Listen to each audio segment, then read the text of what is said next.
Hello दोस्तों, welcome to Hindi code class. पिछले lecture में हमने इस रियल बैंकिंग एप्लीकेशन में कंकरेंसी हैंडलिंग के लिए database locking and transaction boundary को इम्प्लीमेंट किया था, जिसके लिए pessimistic locking, optimistic locking and transactional processing का यूज किया था, जिससे सेम अकाउंट पर आने वाली कंकरेंट रिक्वेस्ट को सेफली हैंडल किया जा सके। बट आज हम इस कंकरेंसी हैंडलिंग के लास्ट एंड सबसे एडवांस कॉन्सेप्ट पर बात करेंगे, जो कि है Redis based distributed locking, and इसी को आज हमें इम्प्लीमेंट करना है।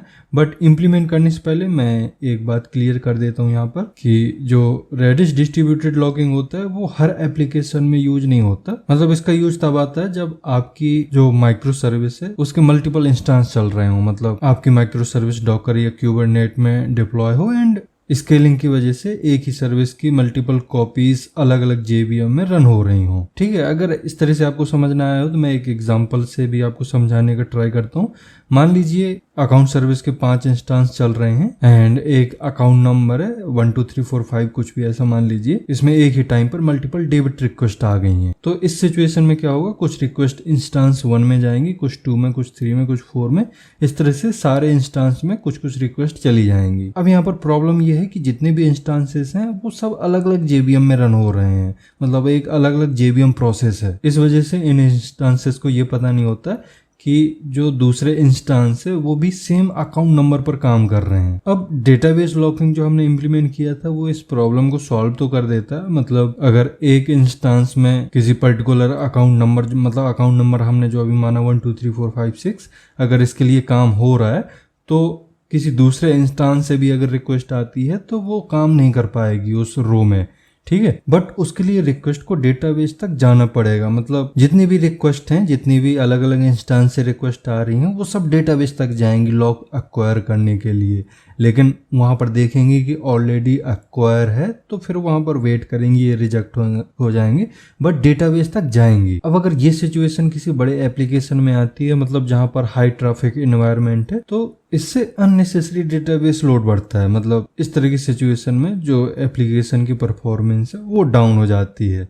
तो इसी प्रॉब्लम को सॉल्व करने के लिए यूज किया जाता है रेडिस बेस्ड डिस्ट्रीब्यूटेड लॉकिंग। अब इसमें होता क्या है, जो ये रेडिस है ये एक सेंट्रलाइज लॉक मैनेजर की तरह काम करता है। मतलब जब कोई रिक्वेस्ट आती है तो उसको रेडिस में पहले लॉक एक्वायर करना पड़ता है। मतलब मान लीजिए अकाउंट नंबर 1 2 3 4 5 6 के लिए कोई रिक्वेस्ट आ रही है तो पहले उसको रेडिस में अपना लॉक एक्वायर करना पड़ेगा। इसका मतलब है कि जो जितनी भी रिक्वेस्ट इंस्टेंस 1 2 3 4 जिससे भी आ रही है वो सबसे पहले रेडिस में आके अपना लॉक एक्वायर करने की कोशिश करेगी। मतलब अगर रेडिस में लॉक एक्वायर कर लेती है उसके बाद वो रिक्वेस्ट आगे प्रोसेस होगी, आगे काम करेगी एंड आगे भी लॉक लगे हुए हैं। ठीक है, बट सबसे पहले उसको रेडिस से ही स्टार्ट करना पड़ेगा। इससे क्या होगा, बाकी की सर्विस रेडिस में ही स्टॉप हो जाएंगी, मतलब वहीं पे वेट करेंगी या रिजेक्ट हो जाएंगी। उनको डेटाबेस तक नहीं जाना पड़ेगा, मतलब डेटाबेस को एक्सेस करने का ट्राई नहीं करना पड़ेगा, वहां पे लॉक एक्वायर करने की कोशिश नहीं करनी पड़ेगी।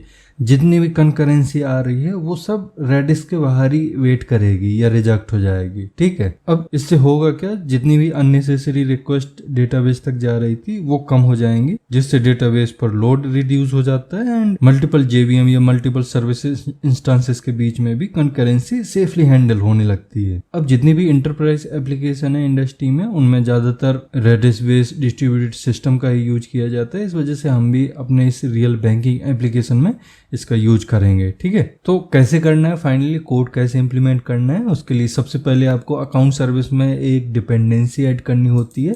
यहाँ पर आएंगे एंड pom.xml में चेक करेंगे तो एक डिपेंडेंसी मिलेगी आपको रेडिस की। ये रही स्टार्टर डेटा रेडिस की डिपेंडेंसी, बट हमें एक और डिपेंडेंसी चाहिए होगी। यहाँ आएंगे एंड मैंने ऑलरेडी कॉपी कर रखी है एक डिपेंडेंसी, यहाँ पे मैं पेस्ट कर देता हूँ। ये रेडिसन की डिपेंडेंसी है। ठीक है, नेक्स्ट स्टेप में आपको एक क्लास बनानी पड़ती है, बट एक चीज मैं आपको बताना भूल गया। यहाँ पर हम डिस्ट्रीब्यूटेड लॉकिंग को इम्प्लीमेंट करने के लिए रेडिसन लाइब्रेरी के यूज करने वाले हैं, बट मैंने अभी तक इसके बारे में कभी आपको बताया नहीं है, तो मैं थोड़ी सा इसके बारे में बता देता हूँ। तो इसको ऐसे समझो कि जब हम इस pom.xml में ये डिपेंडेंसी ऐड करते हैं डेटा रेडिस की, काफी सारे स्टूडेंट के दिमाग में ये रहता है कि इस डिपेंडेंसी से रेडिस कैश या रेडिस डेटाबेस के फीचर मिल जाते हैं एंड हम उनको यूज कर पाते हैं, बट ऐसा नहीं है। देखो यहाँ पर जो हमने डेटा रेडिस की डिपेंडेंसी ऐड कर रखी है एंड जो रेडिस इकोसिस्टम है, दोनों को मिलाकर इधर काफी सारी लाइब्रेरी एंड काफी सारे फीचर्स हमको मिलते हैं जो अलग अलग काम के लिए यूज होते हैं। एंड इन्हीं में से एक बहुत ही पॉपुलर लाइब्रेरी है रेडिसन। ठीक, अब हर लाइब्रेरी को ऐड करने का मतलब हमारे प्रोजेक्ट में हर लाइब्रेरी का एक अलग पर्पस होता है। उसी तरह से जो जेसन लाइब्रेरी है उसका मेन पर्पस है रेडिस के ऊपर एडवांस डिस्ट्रीब्यूटेड फीचर प्रोवाइड करना, like distributed locking, distributed object, read write lock, fair lock, synchronization, इस तरह के काफी सारे फीचर्स मिलते हैं इसमें। अब हमारे केस में हमें मल्टीपल इंस्टेंस के बीच में जो भी कंकरेंसी है उसको हैंडल करना है, इस वजह से हमें भी इस रेडिसन का यूज करना पड़ेगा। अब रेडिसन लाइब्रेरी के अंदर भी मल्टीपल क्लासेस अवेलेबल होती हैं एंड उन्हीं क्लासेस में से एक बहुत ही इंपॉर्टेंट क्लास है रेडिसन क्लाइंट। ठीक है, मतलब यही वो क्लास है जो हमारा एक एंट्री पॉइंट है, मतलब इसके थ्रू ही हम रेडिस से कनेक्ट होते हैं and distributed lock create and manage कर पाते हैं। अब यहाँ पर कुछ लोगों के दिमाग में एक डाउट आ सकता है कि डिस्ट्रीब्यूटेड लॉकिंग के लिए जो अभी हम रेडिसन का यूज कर रहे हैं या इस क्लास का यूज कर रहे हैं रेडिसन क्लाइंट का, तो सिर्फ यही यूज होता है या और भी चीजें यूज कर सकते हैं? तो हाँ, इसके लिए और भी चीजें हैं, लाइक आप रेडिस टेम्पलेट यूज कर सकते हो, जू कीपर भी आप यूज करते थे, हेजल कास्ट, सीड लॉक, इस तरह के काफी सारे ऑप्शंस हैं। बट इनमें से कौन सा आपको यूज करना है ये टोटली डिपेंड करता है आपके एप्लीकेशन के आर्किटेक्चर में, आपकी रिक्वायरमेंट में। अब क्योंकि हम यहाँ पर एंटरप्राइज लेवल एप्लीकेशन पर काम कर रहे हैं एंड फ्यूचर में हम मल्टीपल इंस्टांसेस में काम करेंगे, मतलब इसके मल्टीपल इंस्टांस होंगे जो अलग अलग जेवीएम में रन हो रहे होंगे, वो क्यूबरनेट के थ्रू हो सकता है या और किसी भी तरीके से हम मल्टीपल इंस्टांस बना सकते हैं, मल्टीपल इंस्टांस इसके बन सकते हैं, ऑटोमेटिकली बन सकते हैं। इस वजह से हम यहाँ पर रेडिस बेस्ड डिस्ट्रीब्यूटेड लॉकिंग के लिए रेडिसन का यूज कर रहे हैं। ठीक, तो मैं आपको बता रहा था सेकेंड स्टेप में कि हमें एक क्लास बनानी है। तो कौन सी क्लास बनानी है? हमें एक कॉन्फ़िगरेशन क्लास बनानी है जिसमें हम इसी रेडिसन क्लाइंट का यूज करेंगे। तो हम आते हैं इसके main/java में एंड यहाँ आपको एक पैकेज मिलेगा कॉन्फ़िग, इसमें एक नया पैकेज बना लेते हैं, न्यू एंड क्लास, इसका यहाँ पर नाम दीजिए रेडिसन कॉन्फ़िग। अब ये कॉन्फ़िगरेशन क्लास है जिस वजह से यहाँ पे हमें एक एनोटेशन देना पड़ेगा, कॉन्फ़िगरेशन, एंड बीन क्रिएट करने के लिए यहाँ पे लगाएंगे एक एनोटेशन बीन। ठीक है, इसके बाद बनाना होता है आपको मेथड जो कि ऑलरेडी पब्लिक होता है, आपको पब्लिक करने की ज़रूरत नहीं होती, इधर आप डायरेक्ट यूज कर सकते हो रेडिसन क्लाइंट, इसका नाम दीजिए रेडिसन क्लाइंट। ठीक, अब रेडिस क्लाइंट के लिए कॉन्फ़िगरेशन सेट करने के लिए एक क्लास होती है कॉन्फ़िग करके, जिसमें हम रेडिसन को बताते हैं कि रेडिसन सर्वर कहाँ पर है, क्लस्टर यूज करना है या सिंगल सर्वर है, ऑथेंटिकेशन क्या है, इस तरह की जितनी भी कॉन्फ़िगरेशन है उनको सेट करने के लिए हमें कॉन्फ़िग क्लास का ऑब्जेक्ट बनाना पड़ता है। तो यहाँ पे आएंगे कॉन्फ़िग, अब यहाँ पर मल्टीपल कॉन्फ़िग आ गए हैं बट आपको चाहिए रेडिसन का, मतलब ये जो कॉन्फ़िग होगा वो रेडिसन लाइब्रेरी का ही होगा। तो यहाँ पे आप देख सकते हो, ये रहा org-redison.config, इसका नाम दीजिए कॉन्फ़िग।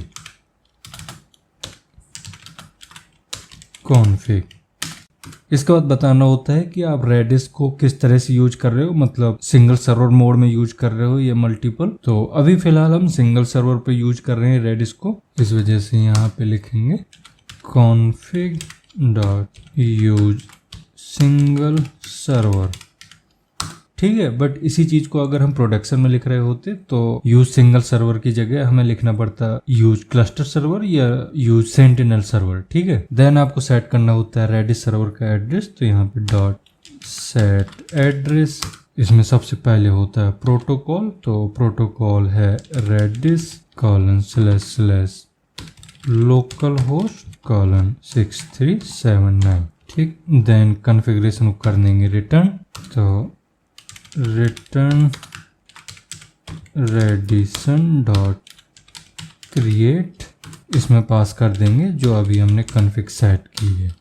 ठीक। ठीक है। अब ये जो कॉन्फ़िगरेशन है ये जब भी एग्जीक्यूट होगी, मतलब जैसे ही हमारा एप्लीकेशन स्टार्ट होगा तो ये कॉन्फ़िगरेशन क्लास एग्जीक्यूट होगी एंड उसके अंदर ये जो बीन बना रखी है हमने उसके थ्रू यहाँ पर मल्टी चीजें परफॉर्म हो जाएंगी। मतलब सबसे पहले रेडिस सर्वर से कनेक्शन स्टेब्लिश हो जाएगा, दूसरा कनेक्शन पूल भी क्रिएट हो जाएगा, देन लॉक मैनेजर भी इनिशियलाइज हो जाएगा, देन डिस्ट्रीब्यूटेड ऑब्जेक्ट भी इनिशियलाइज हो जाएगा एंड सबसे इंपॉर्टेंट रेडिस क्लाइंट ऑब्जेक्ट भी रिटर्न करके देगा ये। तो यहाँ पे ये आपके 2 स्टेप कंप्लीट हो गए। तीसरे स्टेप में हमें डिस्ट्रीब्यूटेड लॉक सर्विस बनानी पड़ती है। तो हम आएंगे अपनी सर्विस वाले पैकेज में, यहाँ पे एक न्यू क्लास बना लेते हैं, यहाँ न्यू एंड क्लास, इसका नाम देंगे डिस्ट्रीब्यूटेड लॉक सर्विस। अब ये सर्विस है तो यहाँ पे एक एनोटेशन लगाएंगे service, then at required args constructor. अब इसका यूज क्यों कर रहे हैं, क्योंकि यहाँ पे हमें एक फाइनल फील्ड चाहिए किसकी, जो अभी हमने क्लास बनाई है मतलब रेडिसन क्लाइंट की। तो प्राइवेट फाइनल रेडिसन क्लाइंट, इसका नाम दीजिए रेडिसन क्लाइंट। ठीक है, तो जो बीन क्रिएट होगा अभी कॉन्फ़िगरेशन क्लास में जो अभी हमने बनाई है उसका बीन यहाँ पर यूज हो जाएगा। अब इसके बाद आपको बनाना होता है एक मेथड, बट यहाँ पर जो मेथड है वो नॉर्मल मेथड से थोड़ी सा अलग है, क्योंकि यहाँ पर हम क्या करेंगे, एक ऐसा मेथड बनाएंगे जो हर तरह का डेटा रिटर्न कर सके। मतलब कोई ऐसा नहीं होगा कि क्लास टाइप का डेटा ही रिटर्न करना है या उसे किसी प्रिमिटिव टाइप का डेटा रिटर्न करना है, ऐसा नहीं है। किसी भी टाइप का, जिस टाइप से कॉलर को चाहिए होगा डेटा वो कॉल करेगा एंड यहाँ पर वो सारे टाइप सपोर्ट करेंगे, किसी भी टाइप का डेटा आ सकता है यहाँ पर। ठीक है, तो उसके लिए पब्लिक एंड जेनरिक टाइप लगाइए, इसमें कर देंगे टी। इसका मतलब होता है कि ये मेथड किसी भी टाइप का डेटा रिटर्न कर पाएगा। ठीक है, इसके बाद दीजिए टी। तो टी क्या है, ये इसका रिटर्न टाइप है, मतलब जो टाइप कॉलर एक्सपेक्ट करेगा यहाँ से वही रिटर्न होगा। जैसे इस मेथड को किसी जगह से कॉल किया गया एंड वहां पर वो स्ट्रिंग टाइप का डेटा लेना चाह रहा है तो यहाँ से स्ट्रिंग टाइप का डेटा ही रिटर्न होगा। एंड अगर कोई पर्टिकुलर क्लास टाइप का डेटा उसे चाहिए तो यहाँ पे उस पर्टिकुलर क्लास टाइप का डेटा रिटर्न हो जाएगा। ठीक है, देन मेथड का नाम तो एग्जीक्यूट विथ लॉक। अब इसमें हमें 2 चीज़ें देनी होती हैं। सबसे पहले तो हमें रेडिस लॉक की देनी होती है।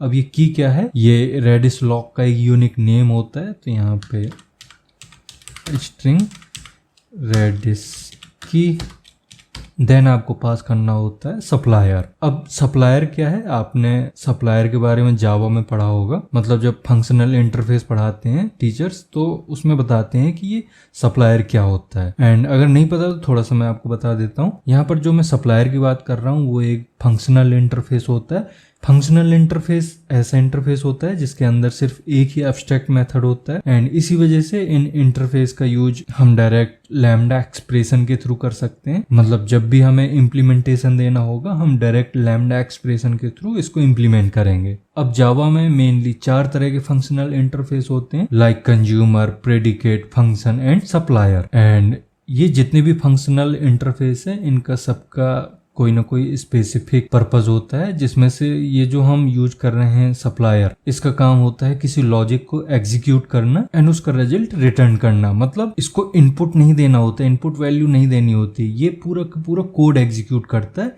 इनपुट नहीं लेता है, सिर्फ आउटपुट देता है। ठीक है, अब यहाँ पर हम इसे क्यों यूज कर रहे हैं, क्योंकि अभी तक हम जो अपडेट बैलेंस, मतलब बैलेंस अपडेट करके एक मेथड था जो हम अकाउंट सर्विस में यूज कर रहे थे, मतलब जो पूरा लॉजिक है वो अकाउंट सर्विस में पड़ा है। बट अब हम क्या करेंगे, उस पूरे लॉजिक को इस सप्लायर के थ्रू पास करेंगे। इससे क्या होगा, जब इस मेथड को हिट करेंगे एग्जीक्यूट विथ लॉक, तो सबसे पहले ये एक लॉक अक्वायर करेगा, इसके बाद जो सप्लायर के अंदर हमने लॉजिक दिया होगा, लॉजिक पास किया होगा, वो एग्जीक्यूट हो जाएगा। ठीक है, एंड जैसे ही पूरा लॉजिक कंप्लीट होगा लास्ट में हम लॉक को रिलीज कर देंगे। ठीक है, इस तरह से जो लॉकिंग कोड है एंड बिजनेस लॉजिक है वो दोनों अलग अलग हो जाते हैं एंड हमें बार बार हर जगह लॉक अक्वायर करने रिलीज करने से रिलेटेड लॉजिक नहीं लिखना पड़ता। ठीक है, तो यहाँ पे करेंगे सप्लायर, इसका नाम दीजिए एक्शन। ठीक है, अब इसके अंदर हमें सबसे पहले रेडिस क्लाइंट का ऑब्जेक्ट चाहिए जिसको आर लॉक टाइप के वेरिएबल में स्टोर करेंगे। अब ये आर लॉक को इंपोर्ट नहीं किया है, इसको इंपोर्ट भी कर लीजिए। ठीक है, ये क्या है, ये रेडिसन लाइब्रेरी का एक इंटरफेस है जो कि सेम उसी तरह से काम करता है जैसे आप जावा में लॉक यूज कर रहे थे, तो लॉक की तरह ये आर लॉक भी काम करता है, बट ये रेडिसन लाइब्रेरी का है। मतलब वो एक सिंपल लॉक था एंड ये जो आर लॉक है ये डिस्ट्रीब्यूटेड इन्वायरमेंट में काम करता है। मतलब इसका यूज बेसिकली रेडिस के through lock acquire and release करने के लिए किया जाता है एंड इसके लिए 3 मेथड होते हैं, lock, try lock and unlock. इन्हीं के थ्रू हम लॉक को कंट्रोल करते हैं। अब ये आर लॉक का ऑब्जेक्ट कैसे मिलेगा, तो रेडिस क्लाइंट के पास एक मेथड होता है गेट लॉक करके, उसी का यूज कर लेंगे। तो यहाँ लिखिए Radisson client dot gate lock and इसमें पास कर देंगे रेडिसन की। मतलब यहाँ पर आपने जो की दी है रेडिस की नाम का दिया है वेरिएबल, तो रेडिस की पास कर देना है। लॉक की किया है तो लॉक की पास कर देना है। ठीक है, अब यहाँ पर कुछ लोगों को डाउट होगा कि ये लॉक अक्वायर कर रहा है, बट लॉक अक्वायर नहीं हो रहा है।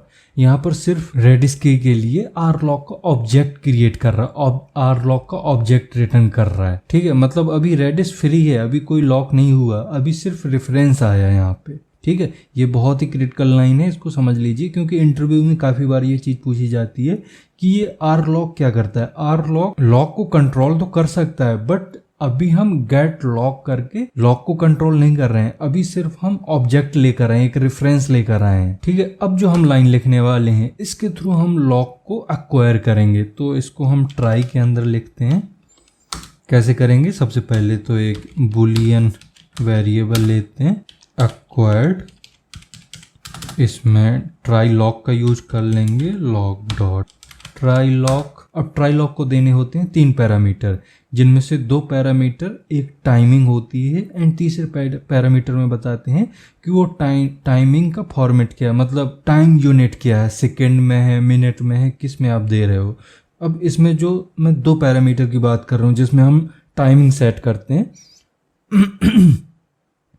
वो किस तरह की टाइमिंग होती है। सबसे पहले पैरामीटर में हम बताते हैं कि जब भी कोई रिक्वेस्ट आएगी तो वो लॉक अक्वायर करने के लिए कितने टाइम तक वेट करेगी। तो यहाँ पे दे दीजिए, मान लीजिए 5 सेकंड तक वेट करेगी।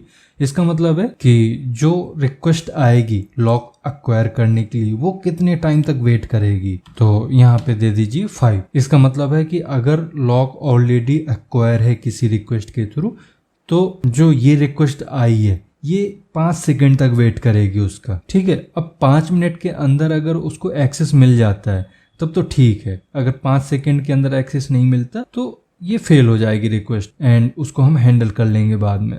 बट अगर 5 सेकंड के अंदर उसको एक्सेस मिल जाता है तो उस एक्सेस के मिलने के बाद वो कितने टाइम तक लॉक को अक्वायर करके रख सकती है, तो यहाँ पे देना होता है आपको वो टाइम जितने टाइम तक वो लॉक अक्वायर करके रखेगी। तो मैं 30 सेकंड कर देता हूँ यहाँ पर। अब क्या होगा, 30 सेकंड तक वो अपना काम करेगी, मतलब जो हम लॉजिक देंगे सप्लायर के अंदर वो 30 सेकंड का टाइम रहेगा उसको एग्जीक्यूट करने का। अब ऐसा नहीं है कि वो 30 सेकंड तक ही उसको एक्वायर करके रखेगी, उससे पहले भी रिलीज हो सकता है, मतलब जैसे ही उसका काम फिनिश होगा वो रिलीज कर देगी। लेकिन कभी कभी नेटवर्क इशू या कुछ ऐसी प्रॉब्लम आ जाती है कि थोड़ा सा स्लो हो जाती हैं चीज़ें एंड हम एक्सपेक्ट करते हैं कि 30 सेकंड तक हो जाना चाहिए। अगर 30 सेकंड तक नहीं होता तो ये लॉक ऑटोमेटिकली रिलीज हो जाएगा एंड दूसरा जो रिक्वेस्ट है उसको लॉक अक्वायर करने का एक्सेस मिल जाएगा। ठीक है, एंड तीसरे में देना होता है आपको टाइम यूनिट, तो टाइम यूनिट डॉट सेकेंड। ठीक है, अब कुछ लोगों के दिमाग में आ रहा होगा कि यहाँ पर लॉक भी यूज कर सकते थे, तो हाँ लॉक यूज कर सकते हो, लेकिन ज़्यादा बढ़िया माना जाता है ट्राई लॉक, क्योंकि यहाँ पर आपको ज़्यादा कंट्रोल मिलता है। ज़्यादा कंट्रोल किस वजह से, क्योंकि अगर आप ट्राई यूज करते हो तो उसमें कोई टाइमिंग नहीं है, आपको बहुत ज़्यादा वेट करना पड़ सकता है। अगर रिक्वेस्ट कहीं पे फंस जाती है या अपना काम फिनिश नहीं कर पाती है तो दूसरी रिक्वेस्ट वेट ही करती रहेगी। बट ट्राई लॉक में ऐसा नहीं है, वो काम फिनिश कर पाए या ना कर पाए 30 सेकंड का टाइम है उसके पास, अगर उसने कर लिया तो बढ़िया है, अगर नहीं किया तो दूसरा जो रिक्वेस्ट है उसको वहाँ पर लॉक अक्वायर करने का एक्सेस मिल जाएगा। ठीक है, अब चेक कर लेते हैं कि जो रिक्वेस्ट है वो अक्वायर हुई है कि नहीं हुई। तो इफ नॉट एक्वायर्ड, अगर ये ट्रू होता है तो एक एक्सेप्शन रिटर्न कर देंगे, throw new run time exception. इसमें एक मैसेज दे दीजिए, रिसोर्स इज बिजी। ठीक है, अब अगर ये नहीं चला, मतलब ये इफ नहीं चला, इसका मतलब है कि एक्वायर हो गया है, उसको लॉक मिल चुका है, लॉक एक्वायर कर लिया उसने। तो लॉक एक्वायर होने के बाद हम एक्शन का एक जो मेथड बताया था, मैंने बताया था फंक्शनल इंटरफेस के पास एक मेथड होता है, तो वो कौन सा मेथड है, उसका नाम है गेट।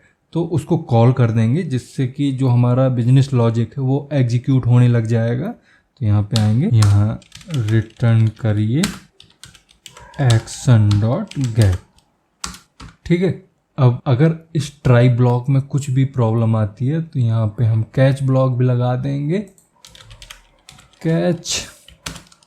एंड इधर आप एक्सेप्शन भी कर सकते हो, बट यहाँ पे मैं कर दूंगा इंटरप्टेड एक्सेप्शन। अब ये एक्सेप्शन तब आती है जब कोई थ्रेड किसी रिसोर्स का वेट कर रहा होता है एंड बीच में ही किसी वजह से वो इंटरप्ट हो जाती है, तो इंटरप्टेड एक्सेप्शन आ जाता है। ठीक है, अब उस थ्रेड के लिए, मतलब जो इंटरप्ट हुई है उसमें इंटरप्टेड स्टेटस सेट कर देते हैं। तो thread dot current thread dot interrupt, then throw कर देंगे एक exception, throw new run time exception. इसमें दे देंगे एक message, lock interrupted and semicolon. ठीक है, अब आपके यहाँ पे दो काम हो गए, आपका जो लॉक है वो एक्वायर हो गया, देन आपने सप्लायर के अंदर जो बिजनेस लॉजिक था उसको हिट कर दिया, मतलब सप्लायर के अंदर का बिजनेस लॉजिक एग्जीक्यूट होने लग गया। अब जब वो एग्जीक्यूट हो जाता है एंड बीच में आपका ट्राई ब्लॉक एग्जीक्यूट होता है या नहीं होता है, आपको एट द एंड जो लॉक एक्वायर हुआ है उसको रिलीज भी करना पड़ेगा। ठीक है, तो आपको लास्ट में यहाँ पे यूज करना है फाइनली, देन चेक कर लेंगे कि क्या करंट थ्रेड ने लॉक एक्वायर कर रखा है या नहीं कर रखा, क्योंकि अगर करंट थ्रेड ने लॉक एक्वायर नहीं कर रखा है एंड आप उसे रिलीज़ करोगे तो एक्सेप्शन आ जाएगी। तो रिलीज़ करने से पहले आपको चेक करना है कि करंट थ्रेड ने, मतलब जो रिक्वेस्ट है उसने लॉक को एक्वायर किया हुआ है या नहीं किया। तो if lock dot is held current thread, अगर ये कंडीशन ट्रू होती है तो इधर लॉक रिलीज करने के लिए लॉक डॉट अनलॉक कर देते हैं। ठीक है, इसको करिए सेव। अब ये आपका फाइनल प्रोसेस कंप्लीट हो गया। इसके बाद हमें थोड़ा सा चेंज करना पड़ेगा अपनी जो मेन सर्विस है, मतलब जो अकाउंट सर्विस है। इसमें सबसे पहले तो अभी जो हमने क्लास बनाई है डिस्ट्रीब्यूटेड लॉक सर्विस, उसका यहाँ पर एक कंस्ट्रक्टर क्रिएट करना पड़ेगा, मतलब उसे हमें यूज करना उसके ऑब्जेक्ट को। तो यहाँ पर private final distributed lock service, इसका नाम दीजिए लॉक सर्विस। ठीक है, अब नीचे आते हैं, अपडेट बैलेंस में हमें चेंज करना है। यहाँ ट्रांजैक्शनल आप लगा लेना अगर नहीं लगाया आपके इस मेथड के ऊपर। एंड यहाँ सबसे पहले हम अपने डिस्ट्रीब्यूटेड लॉक सर्विस के मेथड को कॉल करेंगे, मतलब एक ही मेथड बनाया हमने, एग्जीक्यूट विथ लॉक, उसी का यहाँ पे यूज करना है। तो lock service dot execute with lock. अब इसमें आपको देनी है दो चीज़ें, एक तो लॉक की की जो कि स्ट्रिंग में है, तो इसका नाम दे देंगे हम account lock. But account lock तो सारी रिक्वेस्ट का होगा तो ये एक जैसा हो गया, यूनिक करना है हमें। तो यूनिक करने के लिए जो अकाउंट नंबर है उसको कंकैटिनेट कर देंगे। तो request dot gate account number, and second parameter में आपको सप्लायर का यूज करना है। तो यहाँ पे हम डायरेक्ट लैम्डा एक्सप्रेशन का यूज करेंगे एंड इस ब्रैकेट के अंदर पूरा आपका लॉजिक रहेगा। लास्ट में इस ब्रैकेट को हम क्लोज करेंगे, यहाँ ये लास्ट है। इसी के बाद हमें सिर्फ लगाना है एक रिटर्न स्टेटमेंट जिसको नल कर देंगे, देन कर्ली ब्रेसेस क्लोज, इसके बाद small bracket close and semicolon. ठीक है, ओके। इसके बाद यहाँ पे लगा दीजिए एक कर्ली ब्रेसेस। ठीक है, कंट्रोल एस। तो ये आपका रेडिस बेस्ड डिस्ट्रीब्यूटेड लॉकिंग भी कंप्लीट हो गया। इसमें आपने मल्टीपल कॉन्सेप्ट समझे एंड कुछ यहाँ पर बहुत ही बेसिक चीज़ें भी कवर करी हैं, साथ ही जो हाईली एडवांस कॉन्सेप्ट हैं एंड जो आज के टाइम पे एंटरप्राइज लेवल पे यूज हो रहे हैं उनको भी मैंने कंप्लीट कर लिया है। तो अब अगर इस लेक्चर के थ्रू आपको चीज़ें समझ में आई हैं तो इसे लाइक ज़रूर करिए एंड अगर अभी तक चैनल को सब्सक्राइब नहीं किया तो चैनल को सब्सक्राइब भी कर लें। Thank you.